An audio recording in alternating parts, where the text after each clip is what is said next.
നമസ്കാരം. ആനന്ദ് ഇന്റർനാഷണൽ ന്യൂസിലേക്ക് സ്വാഗതം. പ്രധാന വാർത്തകൾ. ബ്രിട്ടനിൽ പ്രധാനമന്ത്രി കീർ സ്റ്റാർമറെ പ്രധാനമന്ത്രി പദത്തിൽ നിന്ന് പുറത്താക്കാൻ പദ്ധതികൾ ആസൂത്രണം ചെയ്ത് ലേബർ പാർട്ടിയിലെ വിമത വിഭാഗം.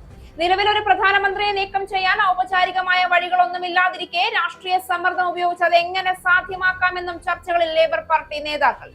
വരുന്ന തദ്ദേശ തെരഞ്ഞെടുപ്പിൽ ലേബർ പാർട്ടി പരാജയപ്പെട്ടാൽ നിരവധി മന്ത്രിമാർ രാജിവെക്കുമെന്ന അഭ്യൂഹം ശക്തം. സ്റ്റാർമറെ പദവിയിൽ നിന്നും നീക്കം ചെയ്യണമെന്ന കാര്യത്തിൽ ഉറച്ച് നേതാക്കന്മാർ. നേതൃസ്ഥാനത്തേക്ക് ആരെ എത്തിക്കണമെന്ന ചർച്ച സജീവമാക്കി വിമത വിഭാഗം. ഇറാൻ US യുദ്ധത്തിന്റെ പശ്ചാത്തലത്തിൽ രൂപപ്പെട്ട ആഗോള വിലക്കയറ്റം യുദ്ധം അവസാനിച്ചാലും കുറഞ്ഞേക്കില്ല എന്ന മുന്നറിയിപ്പുമായി ബ്രിട്ടൻ. വിലക്കയറ്റം 8 മാസം വരെ നീണ്ടു നിൽക്കുമെന്ന് വ്യക്തമാക്കി പ്രധാനമന്ത്രിയുടെ ചീഫ് സെക്രട്ടറി ഡോണൽഡ് ജോൺസ്. ഇന്ധനവില, ഭക്ഷ്യവസ്തുക്കളുടെ വില, വിമാന ടിക്കറ്റ് നിരക്കുകൾ എന്നിവയിൽ രേഖപ്പെടുത്തിയിരിക്കുന്നത് വൻ വർധനവ്. യുദ്ധം അവസാനിച്ചാലും ഈ ഉയർന്ന നിരക്കുകൾ കുറയാൻ സമയം വേണ്ടിവരുമെന്ന് സർക്കാർ. അവശ്യ വസ്തുക്കളുടെ ക്ഷാമം ഒഴിവാക്കാൻ അടിയന്തര നടപടികൾ സ്വീകരിച്ചതായി സർക്കാർ. UK-യിൽ അക്കൗണ്ടുകൾ ടെർമിനേറ്റ് ചെയ്യുമ്പോൾ ഉപഭോക്താക്കൾക്ക് കൂടുതൽ സംരക്ഷണം ലഭിക്കുന്ന new deep banking regulation April 28 മുതൽ പ്രാബല്യത്തിൽ വരും. പ്രമുഖ ഹൈസ്ട്രീറ്റ് ബാങ്കുകളായ നേഷൻ വൈഡ്, ലോയ്ഡ്സ്, HSBC, നാറ്റ്വെസ്റ്റ് എന്നിവയ്ക്ക് നിയമം അനുസരിക്കേണ്ടി വരും. പുതിയ നിയമം അനുസരിച്ച് ഒരു അക്കൗണ്ട് ക്ലോസ് ചെയ്യുകയോ പേയ്മെന്റ് സർവീസ് നിർത്തലാക്കുകയോ ചെയ്യുമ്പോൾ ബാങ്കുകൾ ഉപഭോക്താക്കൾക്ക് 90 ദിവസത്തെ മുൻകൂർ അറിയിപ്പ് നൽകണം. ഇത്തരമൊരു തീരുമാനമെടുക്കാൻ ഉണ്ടായ കാരണങ്ങൾ വ്യക്തമായും വിശദമായും ഉപഭോക്താക്കൾക്ക് സാമ്പത്തിക സ്ഥാപനങ്ങൾ രേഖാമൂലം നൽകണം. ഹോർമൂസ് കടലിടുക്ക് വീണ്ടും തുറക്കുന്നതിനും യുദ്ധം അവസാനിപ്പിക്കുന്നതിനും അമേരിക്കയുമായി കരാറിന് തയ്യാറാണ് എന്ന് ഇറാൻ. ആണവ പദ്ധതി സംബന്ധിച്ച ചർച്ചകൾ പിന്നീടാകാമെന്ന് ഇറാൻ. നിർദ്ദേശം ഇറാൻ കൈമാറിയത് മധ്യസ്ഥരായ പാകിസ്ഥാൻ വഴി. ഇറാനുമേലുള്ള ഉപരോധം പിൻവലിക്കുന്നത് ഭാവി ചർച്ചകളിൽ സ്വാധീനം കുറയ്ക്കുമെന്ന് ട്രംപ്. ഇറാന്റെ കൈവശമുള്ള സമ്പുഷ്ടീകരിച്ച യുറേനിയം പിടിച്ചെടുക്കുക എന്നത് പ്രധാനമാണെന്നും അമേരിക്ക. ഇറാനുമായി ബന്ധപ്പെട്ട് തീരുമാനങ്ങൾ എടുക്കുന്നതിന് ട്രംപ് ഇന്ന് ദേശീയ സുരക്ഷാ ഉദ്യോഗസ്ഥരുമായും വിദേശ നയ ടീമിലെ അംഗങ്ങളുമായും ചർച്ച നടത്തും. വാഷിംഗ്ടണിലെ ഹിൽട്ടൺ ഹോട്ടലിൽ US പ്രസിഡന്റ് ഡൊണാൾഡ് ട്രംപിനെ ലക്ഷ്യം വെച്ച് നടന്ന വെടിവയ്പുമായി ബന്ധപ്പെട്ട കൂടുതൽ വിവരങ്ങൾ പുറത്ത്. പിടിയിലായത് കാലിഫോർണിയയിലെ ടൊറൻസിൽ നിന്നുള്ള എഞ്ചിനീയറായ കോൾ തോമസ് അലൻ. ട്രംപ് ഭരണകൂടത്തിലെ ഉന്നത ഉദ്യോഗസ്ഥരെ വധിക്കാനും പദ്ധതിയിട്ടിരുന്നതായി റിപ്പോർട്ട്. ലക്ഷ്യപ്പട്ടികയിൽ നിന്ന് FBI ഡയറക്ടർ കാഷ് പട്ടേലിനെ മാത്രം ഒഴിവാക്കി. ആക്രമണത്തെ ഭരണകൂടത്തിന്റെ ക്രൂരതകൾക്കെതിരെയുള്ള പോരാട്ടമായി വിശേഷിപ്പിച്ച് പ്രതി കോൾ തോമസ് അലൻ.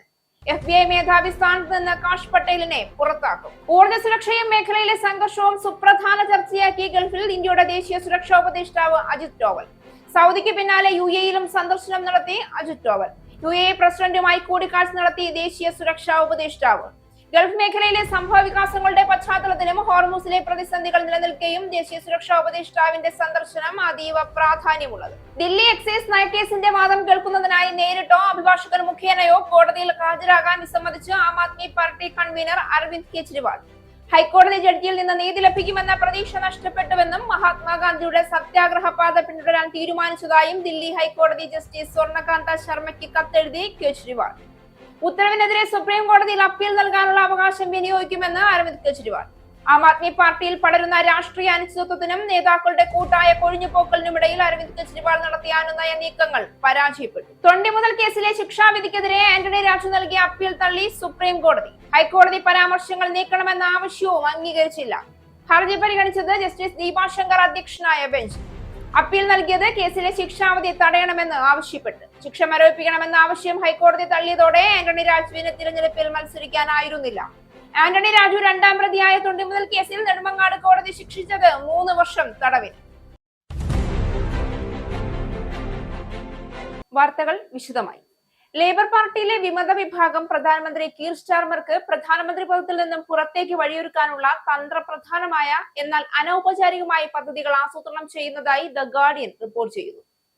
പ്രധാനമന്ത്രി ആ പദവിയിൽ നിന്നും നീക്കം ചെയ്യണമോ എന്നതായിരുന്നു ഇതുവരെ വിമതപക്ഷത്തിന്റെ ചർച്ചകളെങ്കിൽ അത് എങ്ങനെ നീക്കം ചെയ്യണമെന്നതായിരിക്കുകയാണ് ഇപ്പോൾ ചർച്ചകൾ എന്നാണ് റിപ്പോർട്ടിൽ പറയുന്നത്.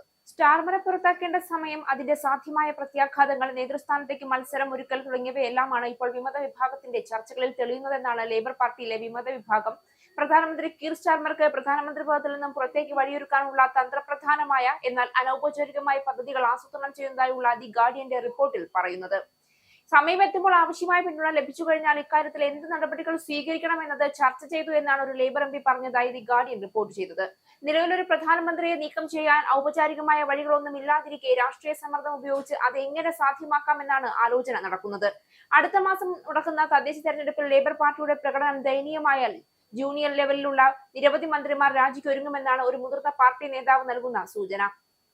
ഈ ശരത്കാലത്ത് നടക്കാനിരിക്കുന്ന പാർട്ടി സമ്മേളനത്തിൽ എംപിമാർ സ്റ്റാർമറുടെ രാജി ആവശ്യപ്പെട്ടേക്കുമെന്ന ചില സൂചനകളും പുറത്തു വന്നിട്ടുണ്ട്. അങ്ങനെയായാൽ ഒരു മത്സരത്തിലൂടെ പുതിയ നേതാവിനെ തിരഞ്ഞെടുക്കാൻ കഴിയും. മാത്രമല്ല, ആൻഡി ബെൻഹാമിനെ പോലുള്ള നേതാക്കൾക്ക് വെസ്റ്റ് മിനിസ്റ്ററിലെത്താനും ഏഞ്ചല റെയ്നറിന് തന്റെ നികുതി വിവാദം അവസാനിപ്പിക്കാനുമുള്ള സമയവും ലഭിക്കും. മെയ് 7 നടക്കുന്ന തിരഞ്ഞെടുപ്പിൽ ലേബർ പാർട്ടിക്ക് 1500-ലധികം കൗൺസിൽ സീറ്റുകൾ നഷ്ടപ്പെട്ടാൽ മന്ത്രിസഭയിൽ ഒരു പൊട്ടിത്തെറി ഉണ്ടാകുമെന്നാണ് രാഷ്ട്രീയ നിരീക്ഷകർ പ്രതീക്ഷിക്കുന്നത്. പ്രധാനമന്ത്രി ഒഴിയണമെന്നാവശ്യപ്പെട്ട് പ്രചരിക്കുന്ന കത്തിനു പുറകിൽ ബെൻഹാമിന്റെ അനുയായികളാണ് എന്നാണ് ചില ലേബർ വൃത്തങ്ങളെ അടിസ്ഥാനമാക്കി ഗാർഡിയൻ റിപ്പോർട്ട് ചെയ്യുന്നത്. മാത്രമല്ല, വടക്കു പടിഞ്ഞാറൻ മേഖലയിൽ നിന്നുള്ള ഒരു എംപി രാജിവെച്ച് ബെൻഹാമിന് പാർലമെന്റിലെത്താനുള്ള സൗകര്യം ഒരുക്കുമെന്നും റിപ്പോർട്ടിൽ പറയുന്നുണ്ട്. അതേസമയം അടുത്ത പൊതുതെരഞ്ഞെടുപ്പിലും താൻ തന്നെ ലേബർ പാർട്ടിയെ നയിക്കുമെന്നാണ് കീർ സ്റ്റാർമർ ഉറപ്പിച്ചു പറയുന്നത്. വരുന്ന 9 മാസങ്ങൾക്കുള്ളിൽ അദ്ദേഹത്തിന് പാർട്ടിക്കുള്ളിലെ പ്രശ്നങ്ങൾ പരിഹരിക്കാൻ കഴിയുമെന്ന് അദ്ദേഹത്തിന്റെ അനുയായികളും വിശ്വസിക്കുന്നു. ഇറാൻ-US യുദ്ധത്തിന്റെ പശ്ചാത്തലത്തിൽ രൂപപ്പെട്ട ആഗോള വിലക്കയറ്റം യുദ്ധം അവസാനിച്ചാലും ഉടൻ കുറഞ്ഞേക്കില്ല എന്ന മുന്നറിയിപ്പുമായി ബ്രിട്ടൻ. പ്രധാനമന്ത്രിയുടെ ചീഫ് സെക്രട്ടറിയായ ഡാരൻ ജോൺസ് ആണ് കുറഞ്ഞത് 8 മാസം വരെ വിലക്കയറ്റ സമ്മർദ്ദം തുടരുമെന്ന് വ്യക്തമാക്കിയത്. ഇറാൻ-US സംഘർഷം ഊർജ്ജ മേഖലയെ ശക്തമായി ബാധിച്ചതോടെ യുദ്ധത്തിന്റെ പശ്ചാത്തലത്തിൽ രൂപപ്പെട്ട ആഗോള വിലക്കയറ്റം യുദ്ധം അവസാനിച്ചാലും ഉടൻ കുറഞ്ഞേക്കില്ല എന്ന മുന്നറിയിപ്പുമായി ബ്രിട്ടൻ. പ്രധാനമന്ത്രിയുടെ ചീഫ് സെക്രട്ടറിയായ ഡാരൻ ബേൺസ് ആണ് കുറഞ്ഞത് 8 മാസം വരെ വിലക്കയറ്റ സമ്മർദ്ദം തുടരുമെന്ന് വ്യക്തമാക്കിയത്. ഇതോടെ ഇന്ധനവില, ഭക്ഷ്യവസ്തുക്കളുടെ വില, വിമാന ടിക്കറ്റ് നിരക്കുകൾ എന്നിവയിൽ വൻ വർധനമാണ് രേഖപ്പെടുത്തിയിരിക്കുന്നത്.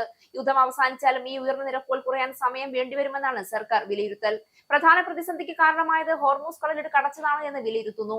ലോകത്തെ എണ്ണയും പ്രകൃതിവാതകവും വലിയ തോതിൽ കടന്നു പോകുന്ന ഈ കടലിടുക്ക് അടച്ചതോടെ ആഗോള വിതരണ ശൃംഖല തകരാറിലായി. ഇതാണ് വിപണിയിൽ ക്ഷാമഭീതിയും വിലക്കയറ്റവും സൃഷ്ടിച്ചത്. ഇതിനിടെ അവശ്യവസ്തുക്കളുടെ ക്ഷാമം ഒഴിവാക്കാൻ വിവിധ അടിയന്തര നടപടികൾ സ്വീകരിക്കാൻ സർക്കാർ ഒരുങ്ങുകയാണ്. എന്നാൽ സംഘർഷം അവസാനിക്കാതെ നീണ്ടു നിൽക്കുന്നത് പ്രതിസന്ധി കൂടുതൽ ഗുരുതരമാക്കും. അതേസമയം പാകിസ്ഥാന്റെ മധ്യസ്ഥതയിൽ നടന്ന സമാധാന ചർച്ചകൾ ഇതുവരെ യാതൊരു വ്യക്തമായ ഫലവും കാണിച്ചിട്ടില്ല. അതിനാൽ അടുത്ത മാസങ്ങളിൽ ആഗോള സമ്പദ്വ്യവസ്ഥയിൽ സമ്മർദ്ദം തുടരാനാണ് സാധ്യത. മരുന്നുകൾക്ക് NHS നൽകുന്ന തുക തീരുമാനിക്കുന്നതിനുള്ള അധികാരം തന്നിൽ അർപ്പിച്ചുകൊണ്ട് ഹെൽത്ത് സെക്രട്ടറി വെസ്ട്രീറ്റിംഗ് എടുത്ത തീരുമാനത്തിനെതിരെ എംപിമാർ രംഗത്തെത്തി. ഓരോ മരുന്നുകളിലും NHS എത്രമാത്രം പണം ചെലവഴിക്കണമെന്ന national institute for health and care എക്സലൻസിന്റെ നിർദ്ദേശത്തെ അട്ടിമറിക്കാനുള്ള ശ്രമമാണിതെന്നാണ് 31 എംപിമാർ ഒപ്പിട്ട ജനപ്രതിനിധി സഭയിലേക്കുള്ള പ്രമേയത്തിൽ ആരോപിക്കുന്നത്. മരുന്നുകൾക്ക് NHS നൽകുന്ന തുക തീരുമാനിക്കുന്നതിനുള്ള അധികാരം ഹെൽത്ത് സെക്രട്ടറി വെസ്ട്രീറ്റിംഗിൽ അർപ്പിച്ചുകൊണ്ട് സ്ട്രീറ്റിംഗ് എടുത്ത തീരുമാനത്തിനെതിരെ എംപിമാർ രംഗത്തെത്തി. 1999 മുതൽ ബ്രിട്ടീഷ് ആരോഗ്യ സംരക്ഷണ രംഗത്ത് നൈസ് നിർവഹിച്ചു വരുന്ന പങ്ക് ഇല്ലാതാക്കാനുള്ള ശ്രമമാണിതെന്ന് ആരോപിച്ച എംപിമാർ ഇത് അധികാര ദുർവിനിയോഗമാണെന്നും ചൂണ്ടിക്കാണിച്ചു. മരുന്നിനായി NHS വിനിയോഗിക്കുന്ന പണത്തിന് അതിന്റെ മൂല്യം ലഭിക്കുന്നു എന്ന് ഉറപ്പുവരുത്തുക എന്നതാണ് പ്രധാനമായും നൈസ് ചെയ്യുന്നത്.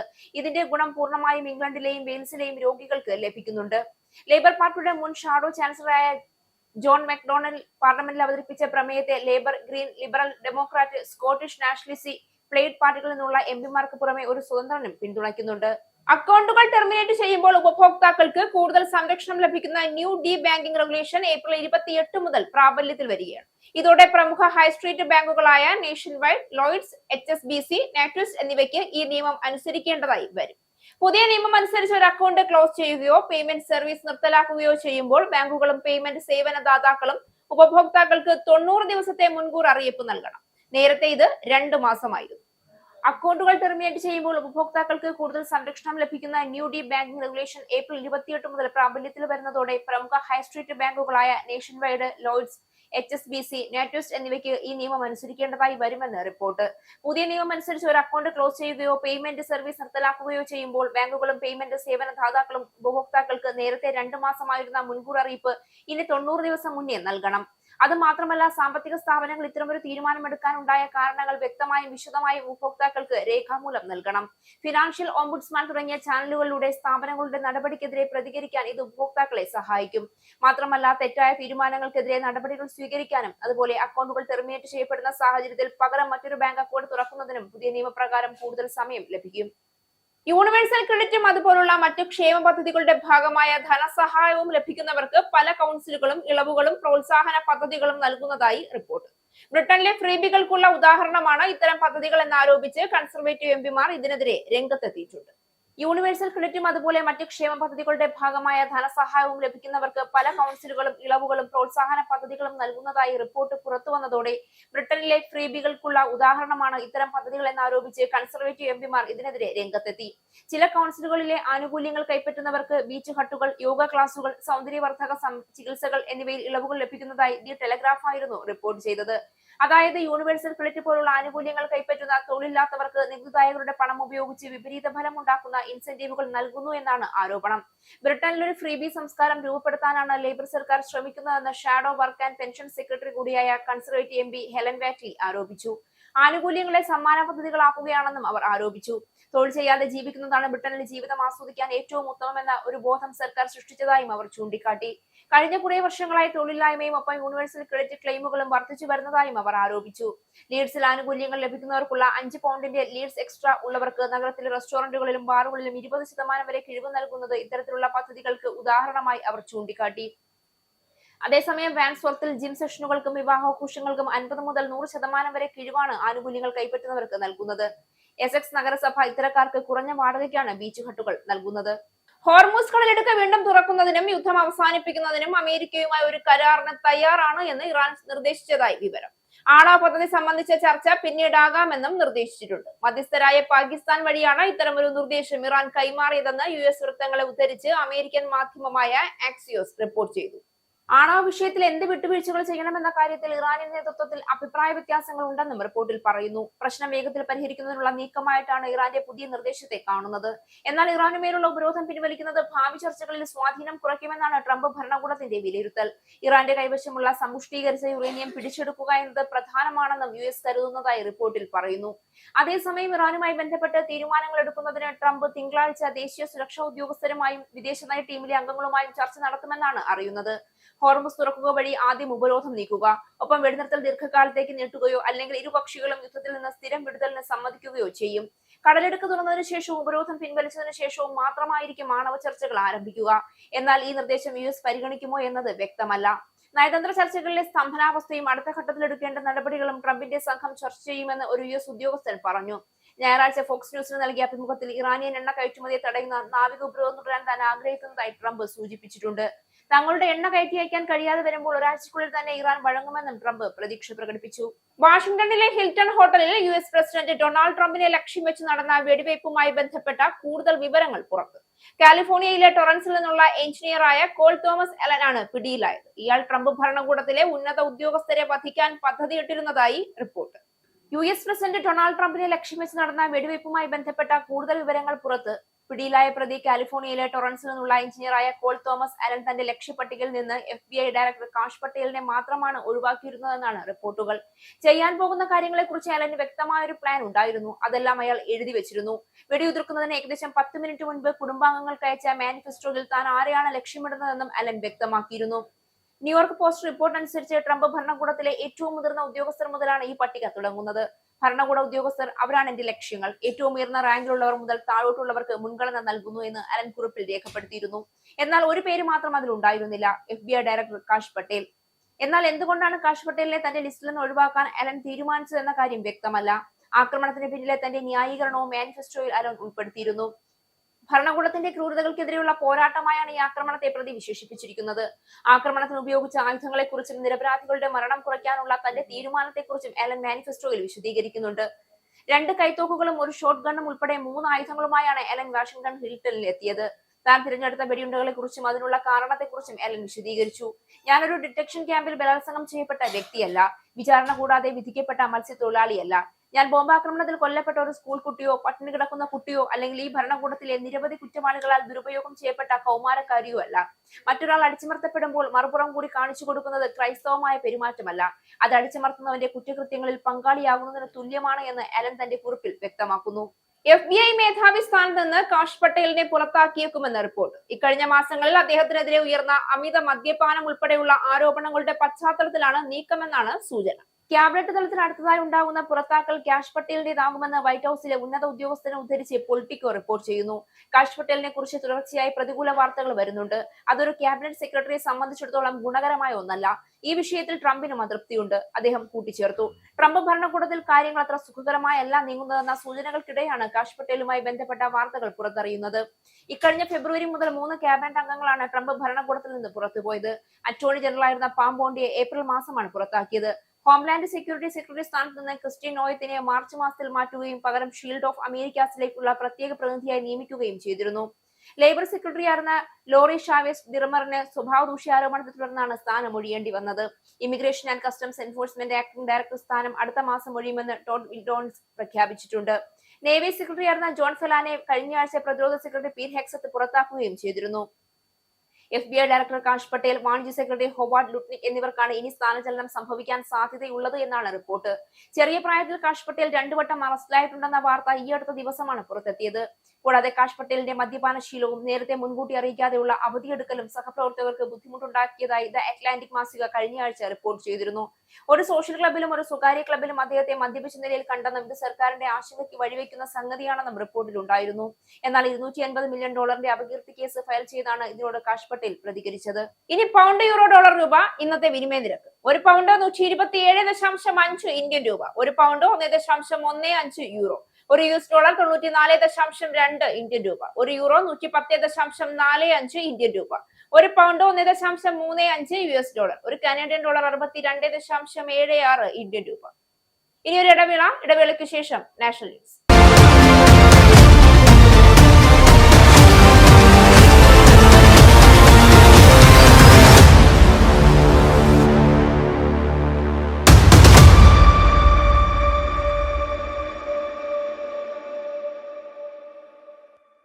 നമസ്കാരം, നാഷണൽ ന്യൂസിലേക്ക് സ്വാഗതം. ഊർജ്ജ സുരക്ഷയും മേഖലയിലെ സംഘർഷവും സുപ്രധാന ചർച്ചയാക്കി ഗൾഫിൽ ഇന്ത്യയുടെ ദേശീയ സുരക്ഷാ ഉപദേഷ്ടാവ് അജിത് ഡോവലിന്റെ സന്ദർശനം. സൗദിക്ക് പിന്നാലെ UAE-യിലും അദ്ദേഹം സന്ദർശനം നടത്തി. UAE പ്രസിഡന്റുമായി അദ്ദേഹം കൂടിക്കാഴ്ച നടത്തി. സൗദിയിലും UAE-യിലും സന്ദർശനം നടത്തിയ ഇന്ത്യയുടെ ദേശീയ സുരക്ഷാ ഉപദേഷ്ടാവ് അജിത് ഡോവൽ ഊർജ്ജ സുരക്ഷയും മേഖലയിലെ സംഘർഷവും തന്റെ സന്ദർശനത്തിൽ സുപ്രധാന ചർച്ചയാക്കിയെന്ന് റിപ്പോർട്ട്. ഇന്ത്യയിലേക്കുള്ള ക്രൂഡ് ഓയിൽ ഒഴുക്കിൽ ഗൾഫ് രാജ്യങ്ങളുടേത് ആണ് മുഖ്യ പങ്ക്. അതിൽ തന്നെ സൗദിയും UAE-യും മുന്നിൽ. പ്രകൃതിവാതകത്തിന്റെ കാര്യത്തിൽ ഗൾഫ് അതിപ്രധാനം. 10 വർഷത്തേക്ക് ഇന്ത്യക്ക് പ്രകൃതിവാതകം നൽകുന്ന കരാർ UAE ഒപ്പിട്ടത് ഈയിടെയാണ്. ഇതിനിടെയാണ് യുദ്ധമുണ്ടായത്. മേഖലയിലെ സംഭവ വികാസങ്ങളുടെ പശ്ചാത്തലത്തിലും ഹോർമൂസിലെ പ്രതിസന്ധികൾ നിലനിൽക്കുകയും പ്രാധാന്യമുള്ളതാണ് ദേശീയ സുരക്ഷാ ഉപദേഷ്ടാവിന്റെ സന്ദർശനം. മേഖലയിലെ ക്രൂഡ് ഓയിൽ നീക്കങ്ങളെ ബാധിക്കുന്ന ഓരോ സംഭവവും ഇന്ത്യയിലെ എണ്ണവിലയെ ബാധിക്കും. UAE പ്രസിഡന്റുമായി അജിത് ഡോവൽ കൂടിക്കാഴ്ച നടത്തി. ആഗോള ഊർജ്ജ സുരക്ഷയിൽ മേഖലയിലെ സംഘർഷമുണ്ടാക്കുന്ന പ്രതിസന്ധികൾ ഇന്ന് ചർച്ചയായി. പ്രധാനമന്ത്രിയുടെ ആശംസ UAE പ്രസിഡന്റിനും തിരിച്ചും കൈമാറി. ഊർജ്ജ സുരക്ഷയ്ക്കൊപ്പം ഗൾഫ് മേഖലയിലെ തന്ത്രപ്രധാന സഹകരണം ഇന്ത്യക്ക് അതീവ പ്രാധാന്യമുള്ളതാണ്. ചുരുക്കത്തിൽ വിവിധ മേഖലകളിൽ അതീവ പ്രാധാന്യമുള്ള സന്ദർശനമാണ് പുരോഗമിക്കുന്നത്. ദില്ലി എക്സൈസ് നയക്കേസിന്റെ വാദം കേൾക്കുന്നതിനായി നേരിട്ടോ അഭിഭാഷകൻ മുഖേനയോ കോടതിയിൽ ഹാജരാകാൻ വിസമ്മതിച്ച് ആം ആദ്മി പാർട്ടി കൺവീനർ അരവിന്ദ് കെജ്രിവാൾ ദില്ലി ഹൈക്കോടതി ജസ്റ്റിസ് സ്വർണകാന്ത ശർമ്മയ്ക്ക് കത്തെഴുതി. ഹൈക്കോടതി ജഡ്ജിയിൽ നിന്ന് നീതി ലഭിക്കുമെന്ന പ്രതീക്ഷ നഷ്ടപ്പെട്ടുവെന്നും മഹാത്മാഗാന്ധിയുടെ സത്യാഗ്രഹ പാത പിന്തുടരാൻ തീരുമാനിച്ചതായും കത്തിൽ കെജ്രിവാൾ പറയുന്നു. ദില്ലി എക്സൈസ് നയക്കേസിന്റെ വാദം കേൾക്കുന്നതിനായി നേരിട്ടോ അഭിഭാഷകൻ മുഖേനയോ കോടതിയിൽ ഹാജരാകാൻ വിസമ്മതിച്ച ആം ആദ്മി പാർട്ടി കൺവീനർ അരവിന്ദ് കെജ്രിവാൾ ഹൈക്കോടതി ജഡ്ജിയിൽ നിന്ന് നീതി ലഭിക്കുമെന്ന പ്രതീക്ഷ നഷ്ടപ്പെട്ടുവെന്നും മഹാത്മാഗാന്ധിയുടെ സത്യാഗ്രഹ പാത പിന്തുടരാൻ തീരുമാനിച്ചതായും ദില്ലി ഹൈക്കോടതി ജസ്റ്റിസ് സ്വർണകാന്ത ശർമ്മയ്ക്ക് കത്തെഴുതി. ജസ്റ്റിസ് സ്വർണകാന്തിൽ നിന്ന് നീതി ലഭിക്കുമെന്ന പ്രതീക്ഷ എനിക്ക് നഷ്ടപ്പെട്ടു. അതുകൊണ്ടാണ് മഹാത്മാഗാന്ധിയുടെ സത്യാഗ്രഹ പാത പിന്തുടരാൻ തീരുമാനിച്ചതെന്ന് കെജ്രിവാൾ പറഞ്ഞു. തന്റെ ഉൾവിളിയെ തുടർന്നാണ് തീരുമാനമെടുത്തതെന്നും സുപ്രീം കോടതിയിൽ ഉത്തരവിനെതിരെ അപ്പീൽ നൽകാനുള്ള അവകാശം വിനിയോഗിക്കുമെന്നും അദ്ദേഹം കൂട്ടിച്ചേർത്തു. എന്നെ കള്ളക്കേസിൽ കുടുക്കി ജയിലിൽ അടച്ചു. തിരഞ്ഞെടുക്കപ്പെട്ട ഒരു സർക്കാരിനെ അന്യായമായി താഴെയിറക്കിയെന്ന് നിങ്ങൾക്ക് എല്ലാവർക്കും അറിയാം. ഞങ്ങളെ മാസങ്ങളോളം ജയിലിലടച്ചു. പക്ഷേ ഒടുവിൽ സത്യം വിജയിച്ചു. ഫെബ്രുവരി 27-ന് കോടതി എന്നെ പൂർണ്ണമായും നിരപരാധിയായി പ്രഖ്യാപിച്ചു. കെജ്രിവാൾ നിരപരാധിയാണെന്നും ഒരു അഴിമതിയും ചെയ്തിട്ടില്ല എന്നും കോടതി പറഞ്ഞു. CBI അന്വേഷണത്തെക്കുറിച്ച് ചോദ്യങ്ങൾ ഉന്നയിക്കുകയും അന്വേഷണ ഉദ്യോഗസ്ഥനെതിരെ നടപടിയെടുക്കാൻ ഉത്തരവിടുകയും ചെയ്തു. സത്യത്തിന്റെ പാത ഒരിക്കലും എളുപ്പമല്ല. CBI ഉടൻ തന്നെ ഈ വിധിയെ ഹൈക്കോടതിയിൽ ചോദ്യം ചെയ്തു. കേസ് ജസ്റ്റിസ് സ്വർണകാന്ത ശർമ്മയുടെ മുൻപാകെയാണ് കേസ് എത്തിയത്. അവരുടെ RSS ബന്ധത്തിൽ സംശയമുണ്ട്. അവരിൽ നിന്ന് നീതി ലഭിക്കുമോ എന്ന കാര്യത്തിൽ സംശയമുണ്ട്. എനിക്കെതിരെയുള്ള കേസ് CBI-യുമായി ബന്ധപ്പെട്ടതാണ്. ജസ്റ്റിസ് സ്വർണകാന്ത ശർമ്മയുടെ 2 മക്കളും സർക്കാരിന്റെ അഭിഭാഷക പാനലിലുണ്ട്. സോളിസിറ്റർ ജനറൽ തുഷാർ മേത്തയുടെ സ്വാധീനത്താൽ കേസ് അവർക്ക് അനുവദിച്ചത്. ജുഡീഷ്യറിയെ വെല്ലുവിളിക്കുകയോ അനാദരിക്കുകയോ അല്ല തന്റെ ഉദ്ദേശം. മറിച്ച് നീതിന്യായ വ്യവസ്ഥയിലുള്ള ജനങ്ങളുടെ വിശ്വാസം ശക്തിപ്പെടുത്തുക എന്നതാണ് തന്റെ ഉദ്ദേശമെന്നും അദ്ദേഹം പറഞ്ഞു. ആം ആദ്മി പാർട്ടിയിൽ പടരുന്ന രാഷ്ട്രീയ അനിശ്ചിതത്വത്തിനും നേതാക്കളുടെ കൂട്ടായ കൊഴിഞ്ഞുപോക്കലിനുമിടയിൽ പാർട്ടി ദേശീയ കൺവീനർ അരവിന്ദ് കെജ്രിവാൾ നടത്തിയ അനുനയ നീക്കങ്ങൾ പരാജയപ്പെട്ടതായി റിപ്പോർട്ടുകൾ.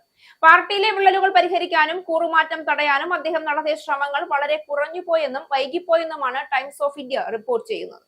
ആം ആദ്മി പാർട്ടി വിട്ടുപോകാൻ തീരുമാനിച്ച നേതാക്കളെയും പ്രവർത്തകരെയും അനുനയിപ്പിച്ച് കൂടെ നിർത്താൻ കെജ്രിവാൾ നേരിട്ട് ശ്രമങ്ങൾ നടത്തിയിരുന്നു. എന്നാൽ പാർട്ടിക്കുള്ളിലെ പ്രശ്നങ്ങൾ സങ്കീർണമായ ശേഷം നടത്തിയ ഈ ഇടപെടലുകൾക്ക് കൂറുമാറ്റം തടയാൻ സാധിച്ചില്ല. പാർട്ടിക്കുള്ളിലെ ആഭ്യന്തര കലഹങ്ങളും നേതൃത്വത്തോടുള്ള അതൃപ്തിയും കാരണം നിരവധി പ്രമുഖരാണ് AAP വിട്ടു പോകുന്നത്. ഈ കൊഴിഞ്ഞുപോക്ക് പാർട്ടിയുടെ അടിത്തറയെ ബാധിക്കുന്ന ഘട്ടത്തിലെത്തിയിട്ടും അത് തടയാൻ ആവശ്യമായ നടപടികൾ കൃത്യസമയത്ത് സ്വീകരിച്ചില്ല എന്നത് വലിയ പോരായ്മയായി ചൂണ്ടിക്കാണിക്കപ്പെടുന്നു. വരാനിരിക്കുന്ന തിരഞ്ഞെടുപ്പുകളും രാഷ്ട്രീയ സാഹചര്യങ്ങളും കണക്കിലെടുക്കുമ്പോൾ ഈ കൊഴിഞ്ഞുപോക്ക് കെജ്രിവാളിനും ആം ആദ്മി പാർട്ടിക്കും വലിയ തിരിച്ചടിയാണ്. അവസാന നിമിഷം നടത്തിയ അനുനയ നീക്കങ്ങൾ പാർട്ടിയെ ഏകോപിപ്പിക്കാൻ പര്യാപ്തമല്ല എന്നാണ് രാഷ്ട്രീയ നിരീക്ഷകരുടെ വിലയിരുത്തൽ. പാർട്ടി നേരിടുന്ന ഈ കടുത്ത പ്രതിസന്ധി പരിഹരിക്കാൻ കെജ്രിവാളിന്റെ ഭാഗത്തു നിന്നുള്ള അടുത്ത നീക്കം എന്തായിരിക്കുമെന്നാണ് രാഷ്ട്രീയ വൃത്തങ്ങൾ ഉറ്റുനോക്കുന്നത്. തൊണ്ടിമുതൽ കേസിലെ ശിക്ഷാവിധിക്കെതിരെ ആന്റണി രാജു നൽകിയ അപ്പീൽ തള്ളി സുപ്രീം കോടതി. ഹൈക്കോടതി പരാമർശങ്ങൾ നീക്കണമെന്ന ആവശ്യവും അംഗീകരിച്ചില്ല. ജസ്റ്റിസ് ദീപാശങ്കർ അധ്യക്ഷനായ ബെഞ്ചാണ് ഹർജി പരിഗണിച്ചത്. കേസിലെ ശിക്ഷാവിധി തടയണമെന്നാവശ്യപ്പെട്ടാണ് അപ്പീൽ നൽകിയത്. ഇക്കാര്യം ആവശ്യപ്പെട്ടുകൊണ്ട് നേരത്തെ ആന്റണി രാജു ഹൈക്കോടതിയിലും എത്തിയിരുന്നു. തൊണ്ടിമുതൽ കേസിലെ ശിക്ഷാവിധി തടയണമെന്നാവശ്യപ്പെട്ട് ആന്റണി രാജു നൽകിയ അപ്പീൽ സുപ്രീം കോടതി തള്ളി. ഹൈക്കോടതി പരാമർശങ്ങൾ നീക്കണമെന്ന ആവശ്യവും അംഗീകരിച്ചില്ല. ഹൈക്കോടതി ആവശ്യം തള്ളിയത് ചോദ്യം ചെയ്താണ് അപ്പീൽ നൽകിയിരുന്നത്. ശിക്ഷ മരവിപ്പിക്കണമെന്ന ആവശ്യം ഹൈക്കോടതി തള്ളിയതോടെ ആന്റണി രാജുവിന് തിരഞ്ഞെടുപ്പിൽ മത്സരിക്കാനായിരുന്നില്ല. ആന്റണി രാജു രണ്ടാം പ്രതിയായ തൊണ്ടിമുതൽ കേസിൽ 3 വർഷം തടവിനാണ് നെടുമങ്ങാട് കോടതി ശിക്ഷിച്ചത്. ശിക്ഷ മരവിപ്പിക്കണമെന്ന ഈ ആവശ്യം തള്ളിയ തിരുവനന്തപുരം സെഷൻസ് കോടതി ഉത്തരവ് റദ്ദാക്കണമെന്നുമുള്ള ഹർജിയിലാണ് ഹൈക്കോടതി സിംഗിൾ ബെഞ്ച് വിധി പുറപ്പെടുവിച്ചത്. 3 വർഷം തടവിന് ശിക്ഷിക്കപ്പെട്ടതിനാൽ ജനപ്രാതിനിധ്യ നിയമപ്രകാരം ആന്റണി രാജുവിന് ഇത്തവണ മത്സരിക്കാനായില്ല. കോൺഗ്രസിലെ മുഖ്യമന്ത്രി ചർച്ചയിലും രമേശ് ചെന്നിത്തലയെ കുറിച്ച് വിശദമാക്കുന്ന ഇംഗ്ലീഷ് ദിനപത്രത്തിൽ വന്ന പരസ്യത്തിലും പ്രതികരിച്ച് KPCC അധ്യക്ഷൻ സണ്ണി ജോസഫ്. മുഖ്യമന്ത്രി ചർച്ചയിൽ മാധ്യമങ്ങൾക്കാണ് വിലക്ക് വരേണ്ടതെന്ന് പറഞ്ഞ സണ്ണി ജോസഫ് ചെന്നിത്തലയുടെ പരസ്യം ശ്രദ്ധയിൽപ്പെട്ടിട്ടില്ല എന്ന് പറഞ്ഞ് ഒഴിഞ്ഞുമാറി. മുഖ്യമന്ത്രി ആരെന്ന് ഹൈക്കമാൻഡ് തീരുമാനിക്കും. ആ തീരുമാനം എല്ലാവരും അംഗീകരിക്കുമെന്നും സണ്ണി ജോസഫ് പറഞ്ഞു. കോൺഗ്രസിലെ മുഖ്യമന്ത്രി ചർച്ചയിലും രമേശ് ചെന്നിത്തലയെ കുറിച്ച് വിശദമാക്കുന്ന ഇംഗ്ലീഷ് ദിനപത്രത്തിൽ വന്ന പരസ്യത്തിലും മുഖ്യമന്ത്രി ചർച്ചയിൽ മാധ്യമങ്ങൾക്കാണ് വിലക്ക് വരേണ്ടതെന്നും ചെന്നിത്തലയുടെ പരസ്യം ശ്രദ്ധയിൽപ്പെട്ടിട്ടില്ല എന്നും പറഞ്ഞൊഴിഞ്ഞുമാറി KPCC അധ്യക്ഷൻ സണ്ണി ജോസഫ്. മുഖ്യമന്ത്രി ആരെന്ന് ഹൈക്കമാൻഡ് തീരുമാനിക്കുമെന്നും ആ തീരുമാനം എല്ലാവരും അംഗീകരിക്കുമെന്നും പറഞ്ഞ സണ്ണി ജോസഫ് സംസ്ഥാനത്ത് ലോഡ് ഷെഡിംഗ് ഇല്ല എന്ന് മന്ത്രി പറയുമ്പോഴും ജനങ്ങൾക്ക് അനുഭവമുണ്ടെന്നും സർക്കാർ ഒളിച്ചുകളി അവസാനിപ്പിക്കണമെന്നും പറഞ്ഞു. പവർക്കട്ട് യാഥാർത്ഥ്യമാണ്. അടിസ്ഥാനരഹിതമായ അവകാശവാദങ്ങൾ പൊളിഞ്ഞു. പവർക്കട്ട് എന്ന പേരിനാണോ സർക്കാരിന് പ്രശ്നമെന്നും സണ്ണി ജോസഫ് ചോദിച്ചു. കോൺഗ്രസിലെ മുഖ്യമന്ത്രി ചർച്ചയിൽ മുതിർന്ന നേതാവ് VM സുധീരനും പ്രതികരിച്ചു. ജനം പൊതു തീരുമാനത്തിലെത്തിയിട്ടുണ്ടെന്നും കോൺഗ്രസിന് എല്ലാവരുടെയും വോട്ടുകൾ കിട്ടിയിട്ടുണ്ടെന്നും മുഖ്യമന്ത്രി ചർച്ചകൾക്ക് പ്രസക്തിയില്ല എന്നും VM സുധീരൻ പറഞ്ഞു. ഇക്കാര്യത്തിൽ കോൺഗ്രസിന് രീതിയുണ്ട്. തക്ക സമയത്ത് ഉചിതമായ തീരുമാനമുണ്ടാകും. MLA-മാരിൽ നിന്ന് മുഖ്യമന്ത്രിയെ തിരഞ്ഞെടുക്കുന്നതാണ് സാധാരണയുള്ള രീതി. ഇത്തരം സന്ദർഭങ്ങളെ ഉചിതമായ രീതിയിൽ കൈകാര്യം ചെയ്യാൻ നേതൃത്വത്തിന് അറിയാമെന്നും VM സുധീരൻ പറഞ്ഞു. KCA പ്രതിഷേധത്തിനിടെ മന്ത്രി വീണ ജോർജിന് പരിക്കേറ്റ സംഭവത്തിൽ താൻ നടത്തിയ പ്രസ്താവനകളിൽ വിശദീകരണവുമായി സ്പീക്കർ AN ഷംസീർ. ആയുധം കൊണ്ടുള്ള ആക്രമണം നടന്നു എന്ന് താൻ പറഞ്ഞിട്ടില്ല എന്ന് സ്പീക്കർ വാർത്താ സമ്മേളനത്തിൽ പറഞ്ഞു. മന്ത്രിയെ കണ്ടപ്പോൾ അവർ വളരെ അവശയായ നിലയിലായിരുന്നുവെന്നും അതാണ് താൻ ചൂണ്ടിക്കാട്ടിയതെന്നും അദ്ദേഹം വിശദീകരിച്ചു. KCA പ്രതിഷേധത്തിനിടെ മന്ത്രി വീണ ജോർജിന് പരിക്കേറ്റ സംഭവത്തിൽ താൻ നടത്തിയ പ്രസ്താവനകളിൽ ആയുധം കൊണ്ടുള്ള ആക്രമണം നടന്നു എന്ന് താൻ പറഞ്ഞിട്ടില്ല എന്നടക്കമുള്ള വിശദീകരണവുമായി സ്പീക്കർ AN ഷംസീർ വാർത്താ സമ്മേളനത്തിൽ പ്രതികരിച്ചു. മന്ത്രിയെ കണ്ടപ്പോൾ അവർ വളരെ അവശയായ നിലയിലായിരുന്നുവെന്നും സഭാംഗം കൂടിയായ ഒരു വനിതാ മന്ത്രി അവശയായി പ്ലാറ്റ്ഫോമിൽ ഇരിക്കുമ്പോൾ അവരെ അവഗണിച്ച് വന്ദേ ഭാരതിൽ കയറി പോകാൻ തനിക്ക് കഴിയുമായിരുന്നില്ല എന്നും അദ്ദേഹം കൂട്ടിച്ചേർത്തു. അവരെ ആശുപത്രിയിലേക്ക് കൊണ്ടുപോകുന്നതിനുള്ള ക്രമീകരണങ്ങൾ ചെയ്യുക എന്നത് ഉത്തരവാദിത്തമായിരുന്നുവെന്നും സ്പീക്കർ പറഞ്ഞു. വനിതാ മന്ത്രിക്ക് നേരെ നടന്ന സമരത്തിൽ എന്തുകൊണ്ടാണ് KCA പെൺകുട്ടികളെ പങ്കെടുപ്പിക്കാതിരുന്നതെന്ന് സ്പീക്കർ ചോദിച്ചു. അവർക്ക് പെൺകുട്ടികൾ ഇല്ലേ എന്നും അദ്ദേഹം ചോദിച്ചു. ജനാധിപത്യത്തിൽ സമരം ചെയ്യാനും പ്രതിഷേധിക്കാനും അവകാശമുണ്ട്. എന്നാൽ അതിന്റെ ഭാഗമായി ജയിലിൽ കിടക്കേണ്ടി വരും. ജയിലിൽ കിടക്കുന്നത് എന്തോ അവരോധമാണ് എന്നാണ് കോൺഗ്രസുകാർ പറയുന്നത്. മുൻപ് തങ്ങൾക്കെതിരെയും വധശ്രമ കേസുകൾ ചുമത്തിയിട്ടുണ്ടെന്ന് ഷംസീർ ഓർമ്മിപ്പിച്ചു. റെയിൽവേ സ്റ്റേഷനിൽ വെച്ച് മന്ത്രിക്കെതിരെ നടന്ന പ്രതിഷേധത്തിൽ അവർക്ക് പരിക്കേറ്റതായും വധശ്രമം നടന്നതായും ആരോപണം ഉയർന്നിരുന്നു. ഇതിന് പിന്നാലെ സ്പീക്കറുടെ ഇടപെടലിനെതിരെയും വിമർശനങ്ങൾ ഉയർന്നിരുന്നു.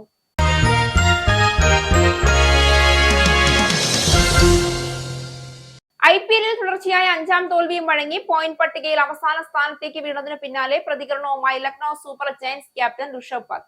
ടീമിൽ വലിയ സമ്മർദ്ദമുണ്ടെന്നും നിലവിലെ സാഹചര്യത്തിൽ താരങ്ങൾക്ക് ഒരു വിശ്രമം അത്യാവശ്യമാണെന്നും കൊൽക്കത്തയ്ക്കെതിരായ തോൽവിക്ക് ശേഷം ഋഷഭ് പന്ത് പറഞ്ഞു.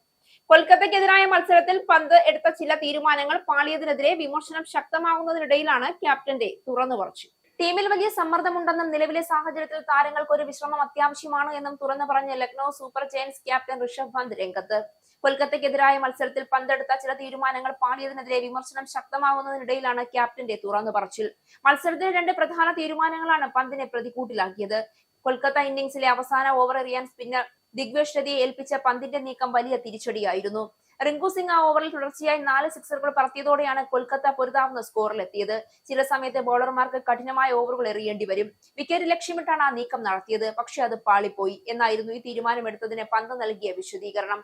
സൂപ്പർ ഓവറിൽ ഫോമിലുള്ള ഋഷഭ് പന്തിനെയോ മിച്ച് മാർഷലിനെയോ പരിഗണിക്കാതെ മോശം ഫോമിലുള്ള നിക്കോളാസ് പൂരാനെ തിരഞ്ഞെടുത്തതും ലക്നൌവിന് തിരിച്ചടിയായിരുന്നു. പൂരാൻ 0-ന് പുറത്തായതോടെ ലക്നൌവിന്റെ പോരാട്ടം വെറും 1 റണ്ണിൽ അവസാനിച്ചു. ഞങ്ങളൊരു ടീം എന്ന നിലയിൽ ചർച്ച ചെയ്തെടുത്ത തീരുമാനമായിരുന്നു അത്.